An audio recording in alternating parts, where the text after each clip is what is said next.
Buongiorno e ben ritrovati con una nuova edizione del TG Flash di New Sicilia.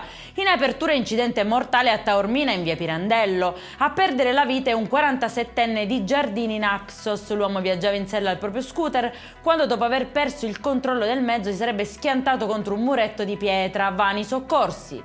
Tragedia nell'Agrigentino, dove una 68enne è morta nell'incendio divampato nella sua villa di Casteltermini, dove viveva da sola. Il corpo carbonizzato è stato ritrovato dai vigili del fuoco intervenuti per domare le fiamme.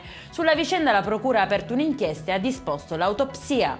Se parli verrai rimpatriato. Con questa minaccia un bengalese era riuscito a riconquistare la fiducia di 6 minorenni connazionali e, condotti in luoghi appartati o nella sua abitazione, li aveva costretti a subire atti sessuali. A denunciare è stato uno degli operatori della comunità dove i giovani erano ospiti e il responsabile è finito in manette. Frode sui fondi dell'Unione Europea e riciclaggio. Scattano sequestri per 700.000 euro nel settore agricolo a Caltanissetta. Sono 4 gli indagati, tra i quali 2 coniugi che, sebbene formalmente impiegati statali, gestivano alcune attività economiche usufruendo di agevolazioni non dovute. Siamo ladri ma non sapevamo che era un'associazione di ragazzi down. Ci scusiamo, buona Pasqua, firmato Arsenio Lupin. E questo l'insolito messaggio che ha accompagnato la restituzione di 13 colombe artigianali rubate assieme a degli elettrodomestici da Casa 21, sede dell'associazione Vita 21, che si occupa di inclusione e reinserimento sociale di ragazzi con disabilità.